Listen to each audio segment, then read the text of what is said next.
Hi everyone, it's Eli. You know how sometimes you stumble upon something truly game-changing in healthcare? Well, I found it. KinetiSense. This cutting-edge motion capture technology is transforming movement, assessment, and recovery. Imagine getting instant AI-driven insights without any wearables on your patient.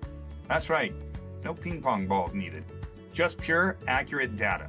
Perfect for boosting athletic performance, pinpointing imbalances, and refining rehab. Top professionals worldwide trust KinetiSense to maximize productivity and results. Check out our partner page to learn more. Experience the revolution in movement.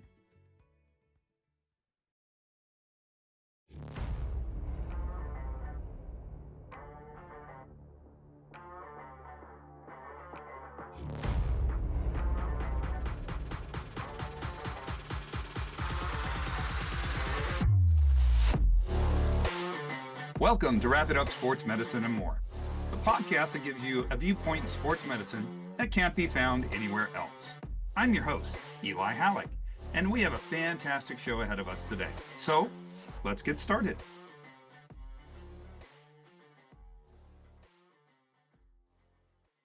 Today on Wrap It Up Sports Medicine and More, we welcome Chase Bowden and Effie Tutko, professional dancers, choreographers, and entertainers. Welcome, guys. How you doing today? Fantastic. It's nice seeing your beautiful face, Eli. Yeah, we're doing great. You're too kind. You're too kind. It's wonderful to see both of you and talk to you. I know we've been trying to work this out for several weeks, and I'm glad it finally did. Love the LA Dodger hat that Chase is wearing today. For the two fans that we have, one of them's a Giants fan, I think, so we're not going to talk about it.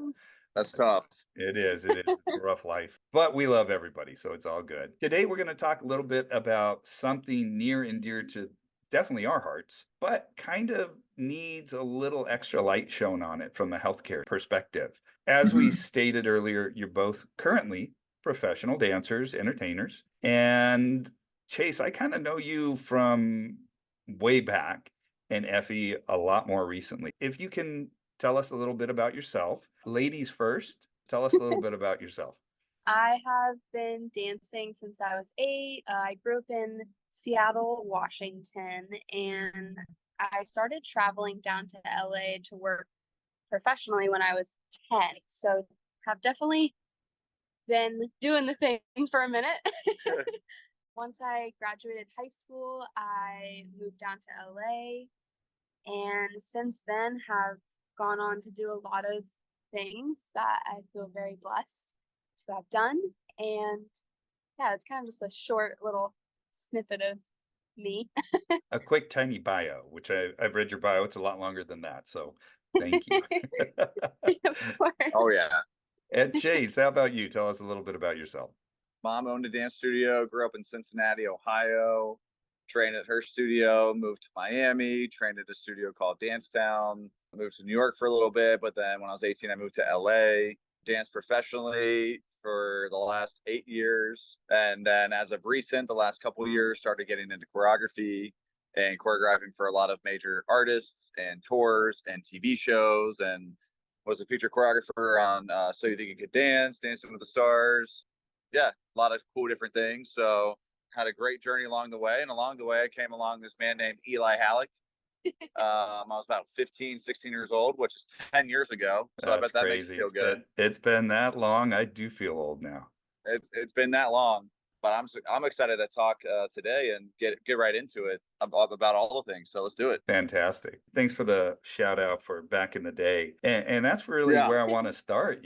Back in the day, I remember, and we're going to say some names from way back when. Tasha Brow, who I've known since she was young. Shout out to Tosh. Walked you over while we were sitting again. Another shout out, Jackie Slight at LA Dance Magic. What a phenomenal organization, company, and person. Jackie kind of got us together thanks to Tasha. Tasha pulled you over one day, and I'm sure you remember it. You were just a 15 or 16-year-old kid complaining about a back spasm injury, couldn't go on. What a drama queen, right, Effie? Oh my goodness. Sounds about right. Yeah. And I just remember Tasha looking at you and my daughter, Madeline, shout out to Maddie, standing there saying, take care of this guy. Okay. I believe you were complaining, correct me if I'm wrong, about your low back and how things just felt weird. And All you did was babble for a while. I think I said something to you. What do you remember what I said to you?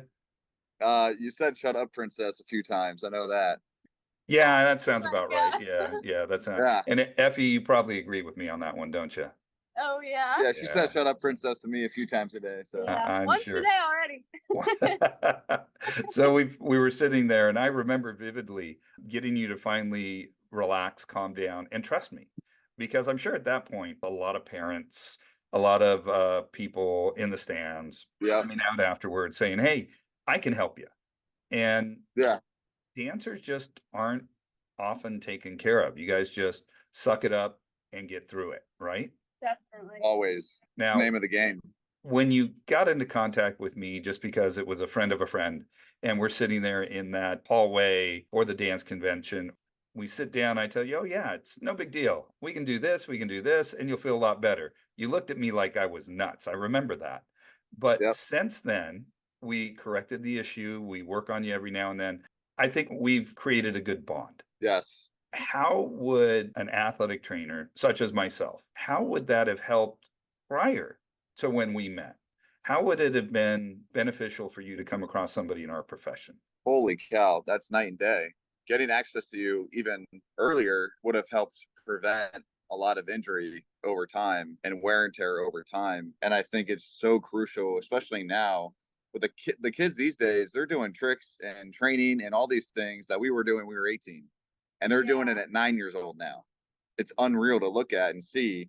And I think something that's so beneficial and so important is to get these kids with the right people in the right hands and the right athletic training as soon as possible. So then they're not 25 years old having back spasms Barely every walking. week and throwing your back out every week. Or I'm just saying the back, there's a lot more to the body. It would have been so crucial and beneficial, because I feel like now I wouldn't have been in the pain that I am pretty consistently if I had that earlier access, for sure. And I see Effie nodding up and down. Yeah. What would your, I mean, we've only been working on you just a short amount of time. Right. And we've definitely made a difference on the occasions that we've worked, but how that would have changed your experience in dance at a younger age? It would have helped me learn my body and what my body needs sooner rather than later. Mm, So a lot of minor injuries or big injuries that had happened from being the age that I was till now, it's inevitable for your body to break down when you're dancing on concrete every weekend for these dance conventions. When you're not getting any sleep and you're going hours on end, working your tail off. If I were to have known just some precautionary measures sooner from a professional, that would have gone a long way. It's the little things that would just have gone a long way. And yeah. luckily I, get to see you now and can A lot. establish that Yeah. in my own life. Well, I But appreciate that part. yeah, Thank you. sooner would have been better. But, Create more longevity too. yeah, Create more longevity, because dancers time means short. everything. We have a short window to be able to do what we want to do. You don't want to shorten it. You don't want to. to. Yeah, exactly. That's a great point you bring up. Short window. And as Effie said right there, it's a short amount of time. You don't want to shorten it. And Right. I think a lot of people don't understand that. I know I didn't. I had no clue Yeah. what I was getting into when my daughter started dancing. My wife did. Shout out Patrice Hallak. When we're sitting there and I'm standing there looking at all these shoes we're buying and these outfits we're buying, as a parent who had done athletics his entire life, oh my God, what a difference. And then Right. watching how much you practice Right. just blows me away. Take yourself back, Effie, to when you were 10 or 12 and started doing that traveling back and forth. How many hours a week were you practicing? Not competing, just practicing. Oh goodness. I'd say because I was doing online for majority of schooling growing up, so I would say anywhere from approximately 8 hours a day. So if you times that by session, math isn't my strong suit. 8 hours a day. That's not So true. like You can count to 56 eight, hours. right? You can count to Yeah, eight. You can count to That's eight. Every true. dancer can. yeah. Wait. It was a lot. But you weren't just doing it like you said, school, 5 days a week. You were doing what, 6 or 7, I'm sure. Yeah, like Yeah. every day. Every day for sure. There was never really off days. Never. Yeah. Well, and you say it so matter of fact, and then you pause and think about it. It sounds crazy It saying it out is, loud. it is. But at the moment, parents don't realize it, dancers don't realize it because you love it, right? You love it, you think you're invincible because you are that young age, and maybe injuries aren't building up because you are young and the bounce back is so quick. Yeah. But definitely within the past 5 years, I've noticed a change in how my body recovers from exercise or working out or dancing. It's definitely different than when I was 10. Right. Of course I'd be like, yeah, I'm fine. I don't need that, when really, obviously, I do. Yeah. Who doesn't? So key. Going back 8 hours a day, we'll round it to, we'll lie and we'll say 6 days a week, not 7. So 8 times 6, that's 48 hours a week. That's more 48. than a full-time job. Yeah. And unlike athletes, you don't compete every weekend or twice a week. All you're doing is practicing for maybe that one show or that one competition coming up every other month. Yeah, Right. So it's a lot of repetition, right? Yeah. for sure. Oh yeah. And I mean, there's so much that goes into it too, with all the different styles and techniques and training and switching gears, and everything's different, and everything has a different effect on your body too, depending how you execute. The work ethic you have. There's a lot. There's a lot that goes into that. You said something really intriguing to me. As a father of 2 dancers and Yeah. married to a former dancer, I've been educated over the last, 17 years, I guess, 17, 18 years Yeah. that my daughters have been dancing. However, my sister, she's got boys. And Yeah. we get some boys dancing every now and then. I mean, you're obviously one, but Yeah. my sister Angela has no clue what the life of a dancer is. So I pick on my sister because I always have. And, that's, I love her, but yeah, I'm going to pick on her. Yeah. So you said styles of dance. I get that. I know Effie completely understands that. What are the different styles that we see, especially at that youth, high school, and under? Because that's what I end up working a lot on, other than the people that I Yeah. in contact with. What are those styles, and what's the difference as far as what happens to your body in those styles? We can start with the base of everything. So ballet.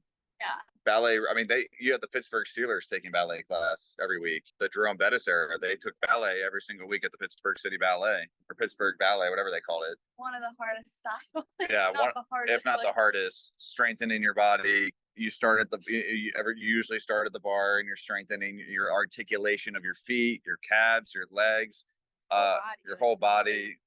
And then you go out to the center, but then you're consistently jumping and moving, leaping through the air, turning through the air. And when you say this, also you got to think the human body is not meant to do what dancers do. The rotation of body with your skull and your brain moving around to turnout, like the positions for ballet. Turning out, yeah, exactly. Yeah. And tucking your hips under so that your hips and shoulders are stacked, but then you're putting pressure on your back. There's so much that goes into that. Effie, what's a turnout? If you can explain to my sister. So there's different positions that you'll do these exercises in, and the first one's called first position. And basically, your legs are together, your heels are connected, and your toes are out. So it's kind of like you're opening your hips completely out. And from there, you bend your legs, you lift your leg up, you articulate through your feet, you stretch over, you bend back, and it's not normally how people walk. You don't see people walking around with their feet turned out. My back and my knees and my ankles hurt when you talk about it. Yeah. Yeah. So did mine. And not to mention, for the females in ballet, point. Like, it's not a natural thing to go on point on the tip of your toe in a wood box. I'm sorry. Now, when you say Right. wood box, can you explain to my sister what the wood box is you're talking about? Yeah, so you have like a ballet shoe on, but on the tip of it, where your 5 toes are, is this wooden box. And so our feet were constantly bleeding. You tape them up, and you have lamb's wool in it and to cushion as much as possible, but you're going from flat feet to all the way up on point, taking your entire weight on top of your toes. Yeah. And then partner work that comes along with that, your partner holding you up while you hold yourself up. And the phrase "stay on your box" is always a thing, because it's that wooden box that's on the tip of your toes. Just very unnatural things that humans bodies do. Chase, I'm guessing you're kind of happy that you're not on point. Oh yeah, never, never, ever. Yeah, that's a whole other element. But that's just ballet. Then you can go into tap dancing. You're consistently moving. Your feet are consistently moving. You're jumping up and that's like straight cardio. Instrument. You're literally an instrument, and that's straight cardio.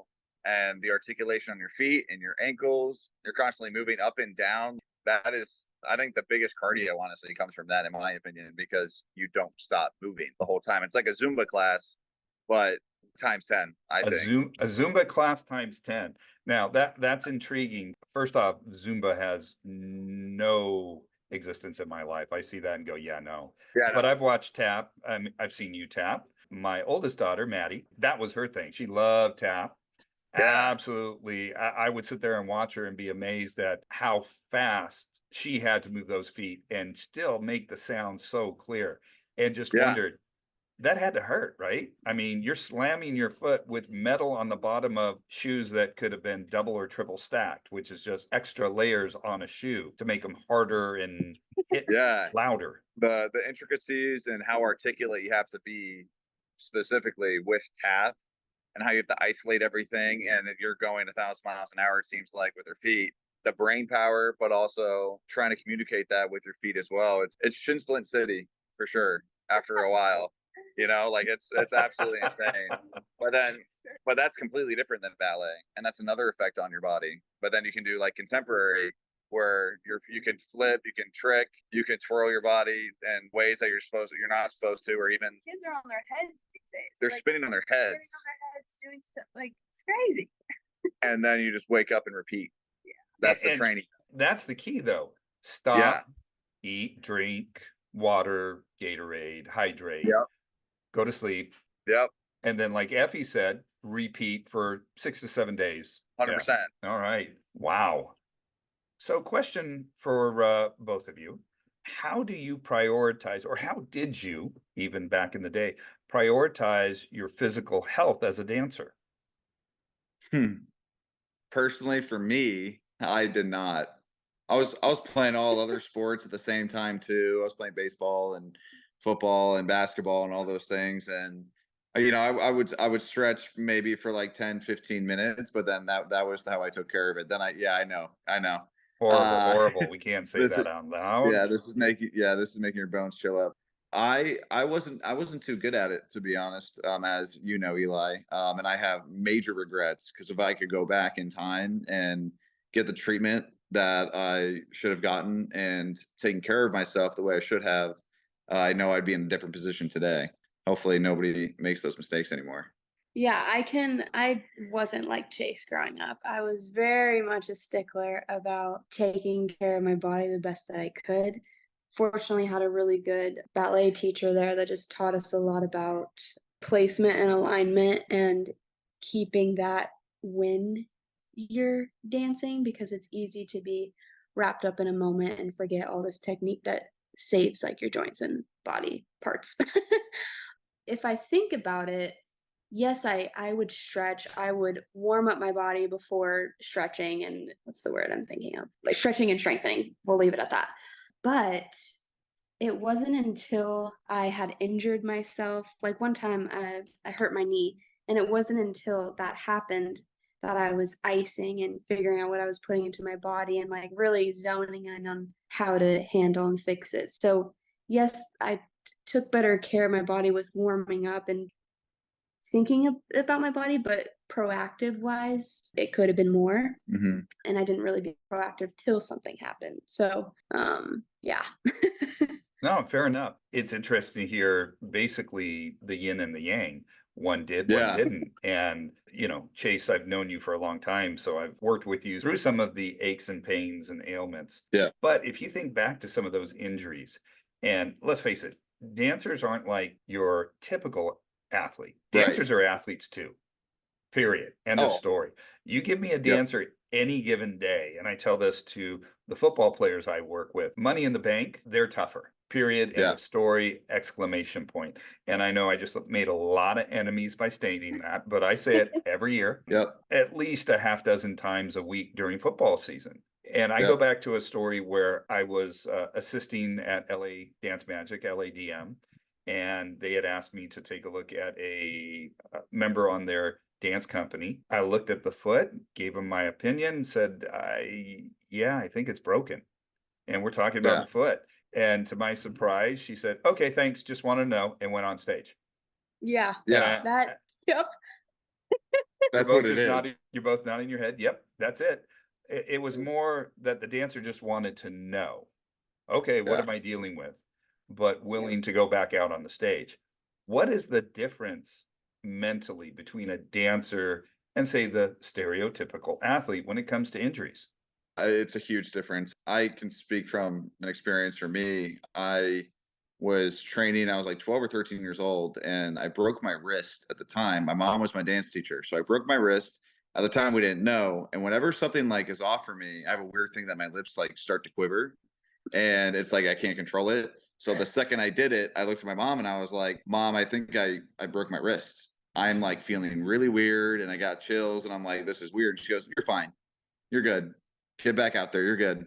And we ran the number a few more times. And I'm on this wrist. I'm doing crap on it. And I'm like, at this point, you're like, you're just toughing through the pain because that's what you do. That's the show must go on. That's what they say. You know what I mean? You don't Yep, want I anybody to hear take your that all the spot. time. Yeah. Nobody's taking my spot. Nobody's, you always want to be top dog. I feel like that's a big thing. That's like an unspoken thing in the dance industry because the second you're out, people are going to be like, oh, they're prone to injury. We're not going to hire them. We're not going to book them. And that's a huge, huge thing, especially nowadays too, because that's everything. So what if you don't have a swing on that show? What if you don't have a backup? You know what I mean? And the fact that you're going to have to make them do, they'll never hire you again. So I think it's kind of built in that toughness and that mentality as you grow up through your studio, because it's like, oh, if I'm out, then that person's going to get the part or that person's going to step in. So heck no, but absolutely not. And that's just something that you kind of grow up with that mentality because you want to be it. You want to be the star and you know how hard it is to make it as a dancer in the industry growing up. They educate you on that so early on how hard it's going to be. So how tough you got to be. And then I played sports, so I saw other injuries, and my friends would, whether it be blisters from their cleats on their feet, and they're like, "Nah, I'm not doing this. Like, I'm in too much pain. I'm done. I'm out." Or straining a hamstring or whatever. I mean, I can't tell you on a torn hamstring. I did Derek Cuff's residency a few years ago on a torn hamstring, and the show just went on because you just got to do it. You just Yeah. gotta adapt.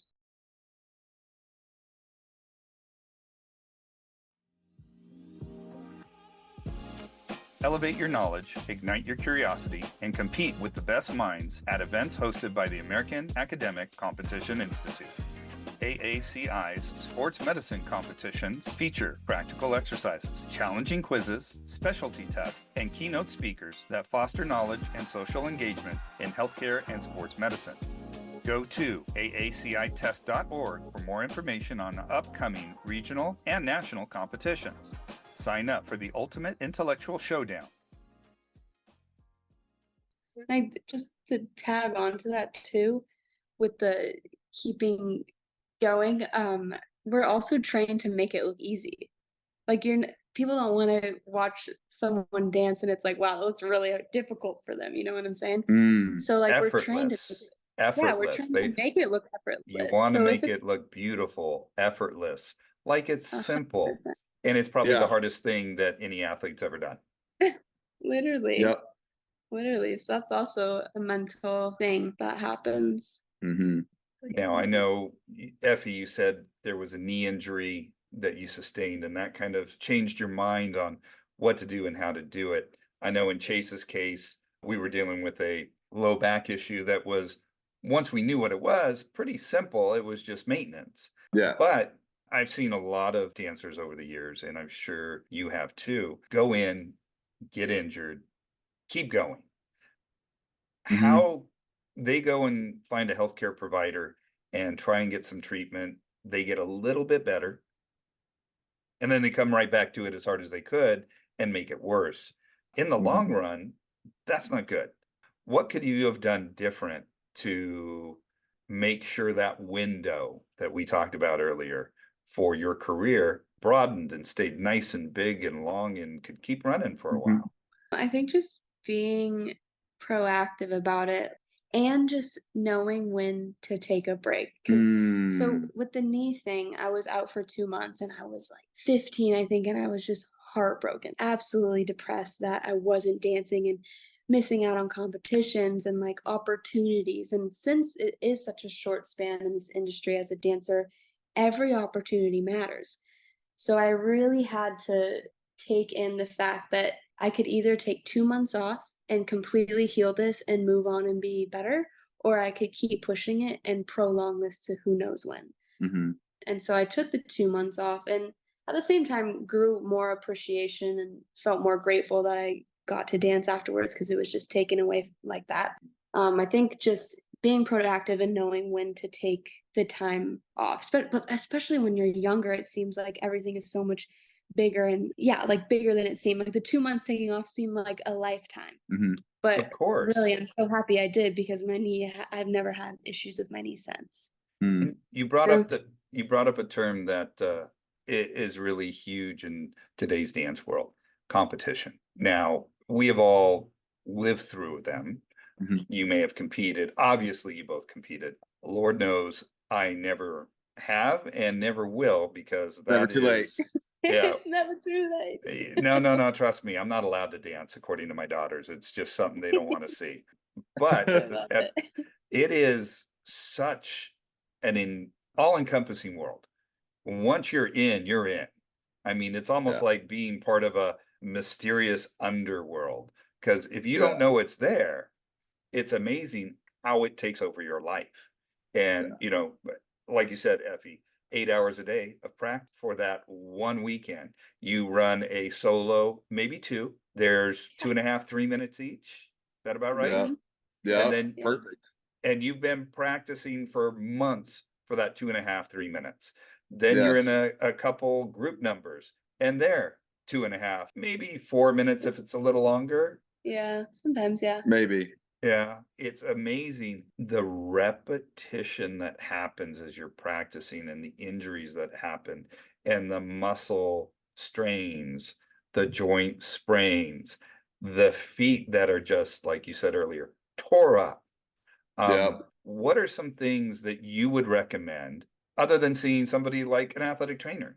What are ways that you would recommend taking care of yourself as a 12, 13, 14-year-old getting into this competitive world? I think that there's a lot more there, especially nowadays compared to when we were growing up dancing. There's a lot of wonderful things to help take care of your body and maintenance your body, such as whether it be like a Theragun, that's been huge in the last decade.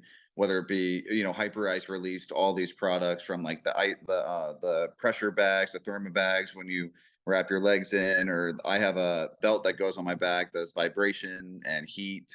There's a lot more tools now that they can use to take care of their bodies and just do it themselves.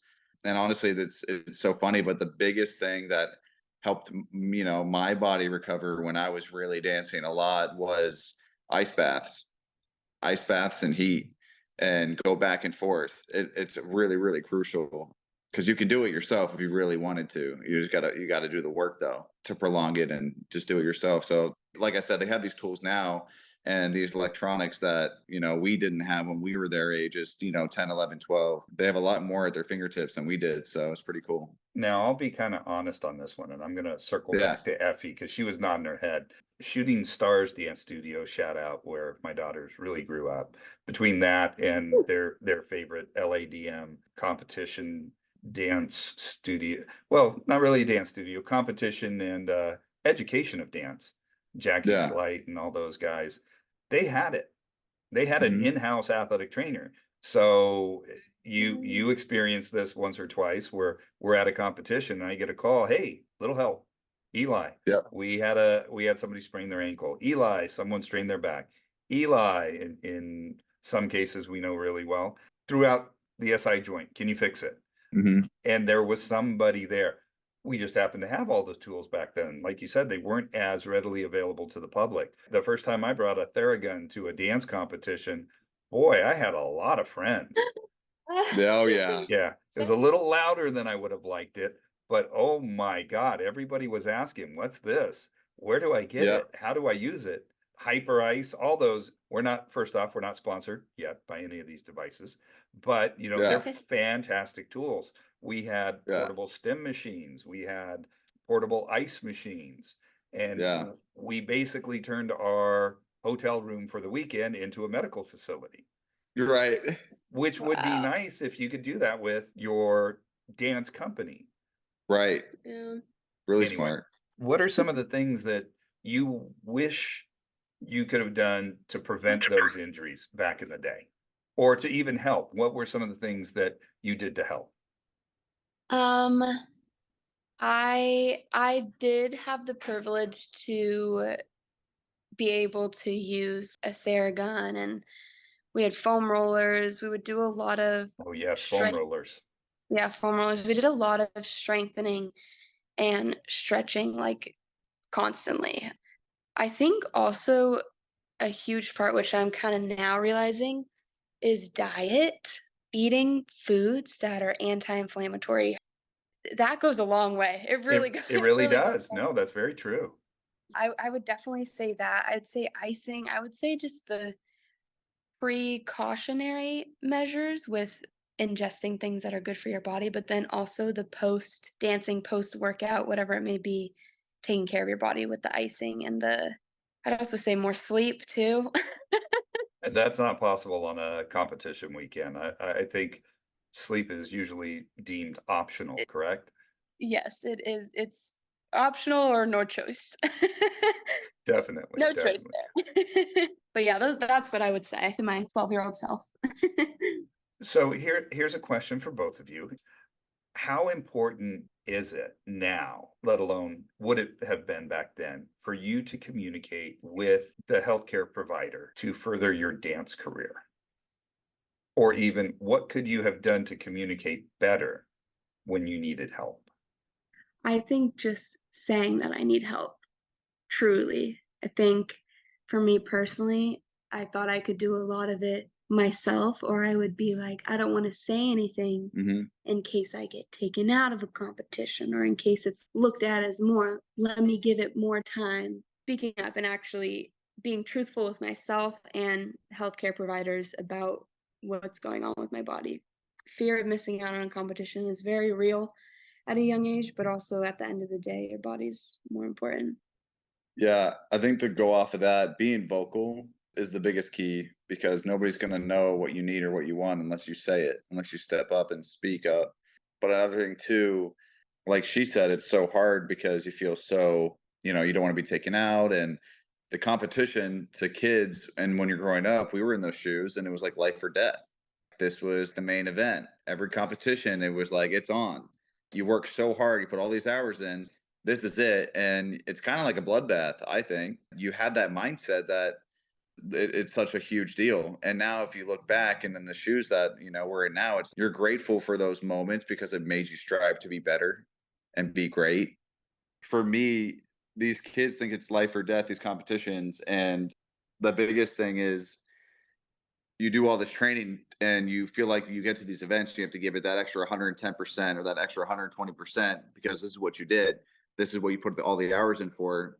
But the real important factor is if that's your mindset when you get to competition, what's your mindset when you're in the studio every week? Right? How are you going to Very true. become great? That's how you're going to become great. You take that mindset, you apply it daily. Anyways, that's just a random tangent that I'd like to share for the kids and everything.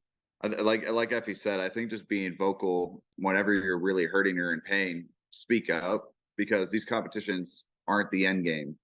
The end game is your career. The end game is afterwards. And I think we get a lot of kids get caught up in thinking that competitions is everything. And really, what's everything is your longevity and prolonging your career by being vocal and stepping up and letting people know when you're in pain or you're injured. I think that's really well said, actually. Your tangent's fantastic because I remember watching it and seeing it, and everybody did think, like you say, it was a bloodbath. You were out there to do or die, or every Yeah. other cliche you can think of. And Right. with that, people were less prone to being an advocate for themselves and taking care of themselves. A lot of the Right. time, I would see something and mention, hey, that individual looks like they're limping. That individual looks like they're guarding, protecting, doing something. Yeah. And everybody's like, yeah, it's okay. The show must go on. Keep going, keep Yeah. going. They forget they're kids, they're Right. teens, they're Mm, preteens, they're younger Right. than that. but it Right. is a end game mentality. And what you said, is this the Yeah. end game? Right. Yeah. Right. Competition is not the end game. It is a game, It is a game, but it's but not the end. it shouldn't be. There are so many other avenues, whether you're lucky enough, like the two of you, to become professionals in the industry, or if it's taking what you learned, determination, the grit, just the passion that you learned for dance into a different profession. One thing I can really say, watching my daughters grow up in dance, boy, they're disciplined. Yeah. Yeah. Mm. Effie's, I'm sure. Effie, please, the way you said that. Discipline, yeah. Yeah, dance, you gotta be disciplined if you wanna succeed truly. Yeah. Disciplined and not only like know your steps, be good at what you do, but also just with your mind, like And the your body. mental discipline of not giving up. And you know? Not giving up, but also like to tap into like taking care of yourself, Yeah. disciplined in the fact of Knowing knowing when you need to stop, knowing Yeah. when you need to take a second and take care of yourself. And your body is your instrument. Your body is your career in this lane, right? And it's so important. You're investing in your career every time you take care of yourself. You're investing for your future. I think that's a good way, and that's a good thing to think about. Definitely agree with that one. I like that statement, investing in your career and your future just by Mhm. investing in yourself. That's Really. it. What, in your opinions, what improvements or support systems could enhance kind of the overall health and well-being of a dancer within a dance community? I think as a kid at a studio, a dance studio, studio owners, teachers, whatever it may be at the facility or company, having that be important, having taking care of your body be important, having maybe instead of it being a dance class, maybe okay, we're gonna learn a way to take care of our body or when to speak up, or maybe even like a check-in. How are you feeling this week? What's hurting this week? You know, just to open that conversation and make it important to communicate about how your body's doing and open that window for young kids. Yeah, I think in the curriculum at dance studios to add in injury prevention, even like an anatomy based class, even if Yeah. it's for like 30 minutes or something like that, so kids can start to learn how everything works with the human body. My mom that was very important to her. She You was a know, proponent. she was an advocate for the human anatomy, the body, and everybody reading these books in ballet class. Once a week, we were studying anatomy in our classes to know how everything was articulating and working and what meant what. And she was a big advocate for that. So I was lucky because we had that. I think it's very important to add that to the curriculum. Injury prevention. I think that's the best way to put it. But not only at your dance studios, your local dance studios. There's hundreds of thousands across the world. Adding that into the curriculum, but then also for these conventions too, having that 45-hour slot for just pure injury prevention, just classes and techniques and things to teach these studios so they can take back home to better their children. Yeah. Shout out to Jackie Slight on that one. When my daughters were involved with their company, the Mhm. dance company, as you were, there was several years where she and I sat down and created, we had two different courses that we would teach. One was dancers or athletes too, Yeah, which is an understatement. And then another one that I like just calling Dancers 101. And we taught it to the parents and we taught it to the studio reps that wanted to come in, how to help take care of your kids. And I think it yeah, was such a big step for a competition weekend owner to go, yeah, it's more important. Let's invest a couple hours every weekend to educate these people to make sure their kids are healthy and safe so that later in life they're not as injured. The thought of the anatomy course that you talk about. I know my daughter did one at Chapman University, anatomy of dance. yeah, Just amazing course. And you have such control of the body as a dancer. Why right, not learn the anatomy? Why not Yeah. become better educated, right? right. Yeah. Absolutely, it helps immensely. So Very nice. Very, very nice. We talked a little bit about nutrition. We've talked a little bit about competitions, improvements. If you could change one thing, and we're going to start with Effie. If you could change one thing, what would that one thing be? Change one thing, like in the dance industry, or just in general, or with Any of the above. Your choice. It's a good question. I If I could change one thing, let's say for me when I was younger, competing. Oof, actually, Want me to restate the question, make it easier? Yep. sure. I think I might have an answer, but say the question again. But I think I have my answer. If you could change one thing that you think in the long run would improve something that needs to be improved, what would that one Mm, thing be? mm, I think conventions, how do I put this? Dancing on concrete, because it's concrete in these ballrooms. Oh, yes, that's right. Um, We touched on it, but we didn't really talk about it. Which I is a think big problem for feet, knees, huge. back. Yeah, you're right. constantly, and honestly, it seems small, but it really is big. Hmm. We're doing 7 classes a day. Let's say each class is 45 minutes to an hour. That's about 7 hours of Hmm. dancing on concrete. And we're not just dancing on concrete, we are fighting for scholarships. We are competing. We are going our hardest in every way. Mentally Yep. performing that it's so terrible. It's so terrible. And if there was a possibility to make the floors okay for our joints and muscles and dancing so vigorously for that long, A spring floor, I probably some support. Yeah. something. Maybe I think that's what I would have loved to That would, change because I got injured so much, and it was random things that never happened until I would go dance on concrete for hours. Hmm. you could always tell a difference. And that's, let me pause, rewind a little bit. That Yeah. is such a great comment. I don't know how many times we would compete at a convention center. And like you said, concrete, and the only thing over it was some inexpensive carpet. Parquet. Yeah, Yeah. Yeah, yeah. And it just was then. not the best stuff, but it was there because it was a convention center. Now, with that came more foot injuries, more ankle injuries, more knee injuries, more low back strains. And we're not Yep. talking adults, we're talking kids. Yes.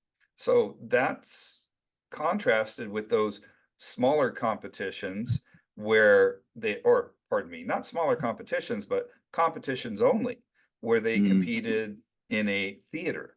So they Yeah. had, more give, maybe a spring Marley. floor, parquet, Marley, sorry, yes. Marley. Yeah. Yeah. What a difference it would be that following Monday or Tuesday after the event, just so fewer injuries. For sure. Right. For sure.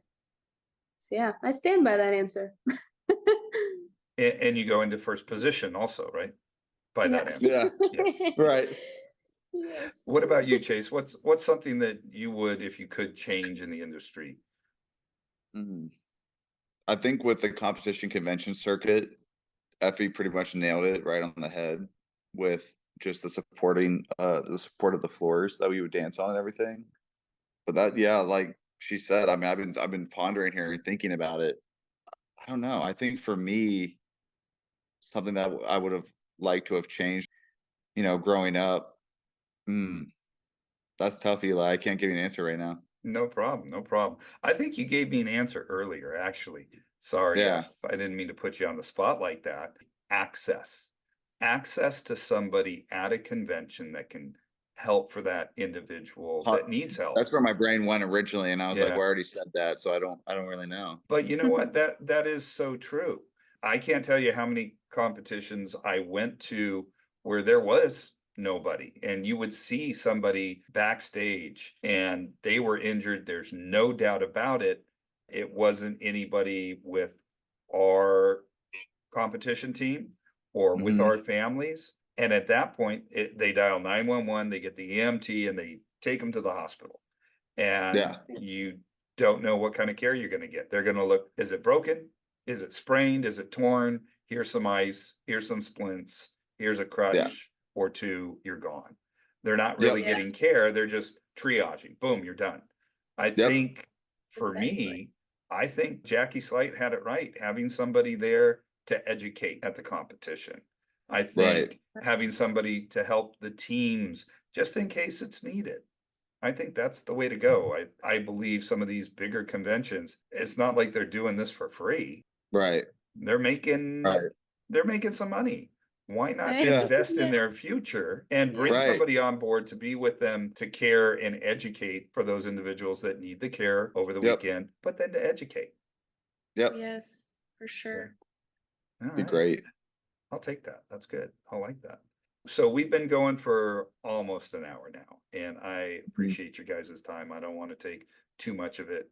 I know we will see you probably soon in my sports Yeah. medicine clinic, working on something Yeah. again, right? Absolutely. Where are you guys today? Actually, is that New York you're in? Miami. Miami. It was gorgeous. Yeah, it's right now It it's like, yeah, it was, and now it's just lightning and thunder outside. It's pretty crazy. That's not as fun. No, I wouldn't dig that. No. I've Yeah. got stuck on the tarmac in Florida for I think an hour and a half one year because of lightning storm. No fun. No Oh, fun. goodness. Awful. Yep, awful. But with that, I'm gonna let you guys go, get on to your day and have a fun and wonderful day together. Enjoy Thank when the Thanks, man. lightning and everything goes away. Thank you for Yep. being on Wrap It Up Sports Medicine and More. And hopefully in the future we'll talk again. Absolutely. Yeah, Thank absolutely. you We for will. having us. Yeah, we'll talk to you later, guys. Have a great day. You too. Thanks, Eli. You bet. Bye. Bye-bye.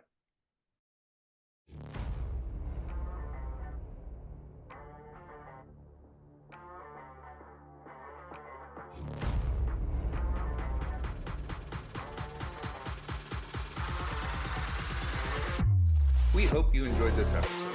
Want to make sure you hear every episode? Remember to like, follow, and subscribe to our podcast. Don't forget to share our podcast with your colleagues, family, and friends. Your support will help more people find and enjoy our content. Wrap It Up Sports Medicine and More is directed by Eli Hallak. It is produced by Gabriel Hallak. Our theme music is by Coma Studios via Pixabay. The views and opinions expressed on this podcast are solely those of the contributors. Want to know more about us? Visit us at wrapituppodcast.com. That's with one P, wrapituppodcast.com. Wrap It Up Sports Medicine and More is a production of Hallak Consulting, LLC.